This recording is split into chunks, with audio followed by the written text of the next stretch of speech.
Menembus lebatnya hutan melalui lumpur dan kubangan menjadi keseharian polisi kehutanan untuk menjaga warisan alam di ujung barat Pulau Dewata. Taman Nasional Bali Barat, sebuah kawasan lindung seluas 19.000 hektar dengan kekayaan hayati bernilai tinggi. Disinilah tempat berlindung jalak atau curik Bali, satwa endemik yang keberadaannya di alam bebas terancam punah. Di sini pula ekosistem hutan dijaga demi mencegah terjadinya bencana. Dalam episode 1000 meter minggu ini, saya mengajak Anda melihat langsung kegiatan konservasi di ujung barat Pulau Bali. Kegiatan yang tidak hanya membuat alam tetap lestari, namun juga memberi manfaat ekonomi. Dengan konsep ekowisata, menjaga lingkungan berbuah manis bagi masyarakat setempat berupa peningkatan kesejahteraan.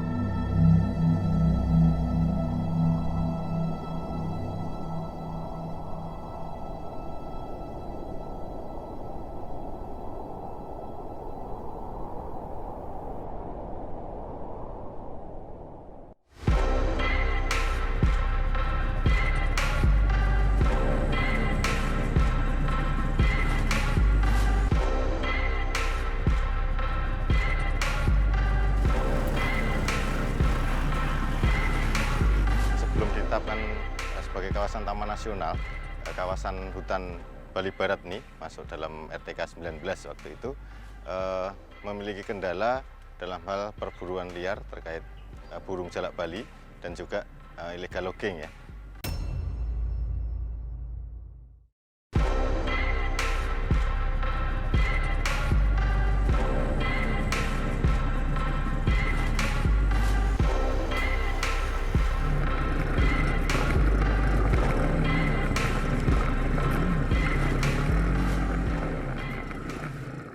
Di musim hujan kita akan dihadapkan dengan jalan-jalan yang ekstrim, tentu saja banyak lumpur di sana, kadang-kadang kita mengalami jatuh dan sebagainya.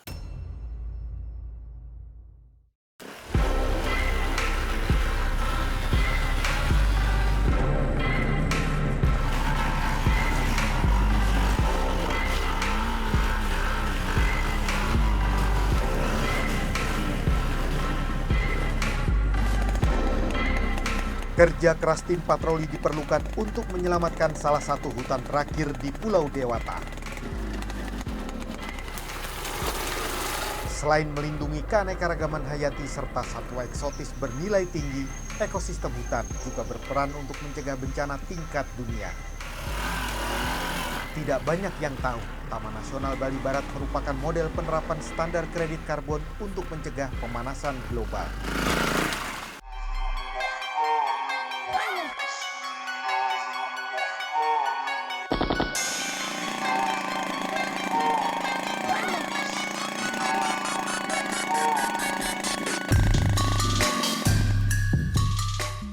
Kalau kita berbicara masalah pengamanan kan perlu ditingkatkan kembali Pak. Sekalipun kita sudah berupaya semaksimal mungkin, tapi perlu peningkatan untuk menjaga keamanan hutan.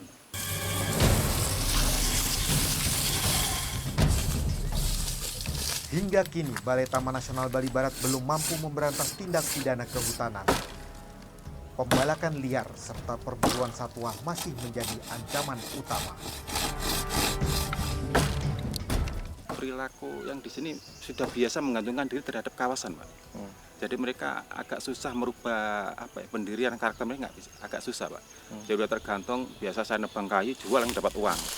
Dia nggak mau susah-susah ngolahannya untuk berhasil lebih baik, enggak.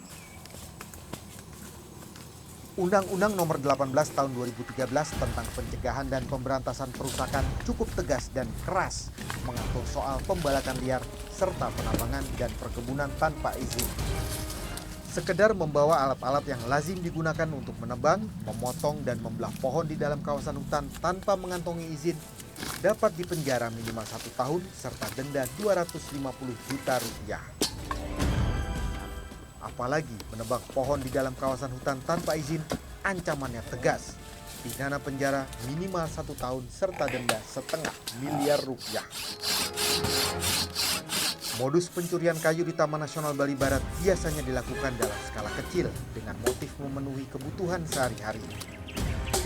Pelaku menggunakan peralatan manual seperti kampak dan gergaji tangan. Kalau tanglok 1 batang, ukuran 12, 15 sampai 20 itu per 2 meter 10 itu 100.000. Masih maraknya aksi pidana kehutanan membuat masyarakat bertanya-tanya. Apalagi modus serta jalur pencurian kayu sudah menjadi rahasia umum. Kalau sepi lagi, itu menjolok Pak, di muka mata lagi. Pakai sepeda motor panjang segini, jalan raya lagi. Kok diam? Ini kita. Namun perusakan dalam skala kecil tersebut menghasilkan dampak lingkungan cukup besar bagi warga di sekitarnya. Nggak menyenangkan. Dampak hutan gundul akhirnya datanglah banjir. Menjerang rumah saya, itu dampaknya yang saya dapat.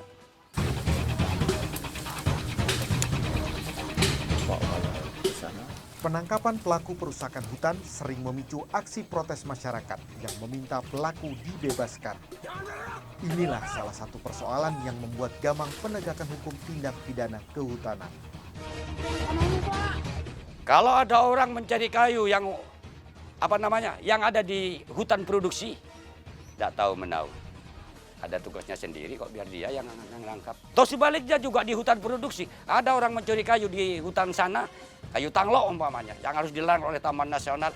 Sudah ada petugasnya sendiri, biarin dah. Yang penting punya saya aman. Di situ dah. Jadi kesempatan bagi illegal logging, kesempatan.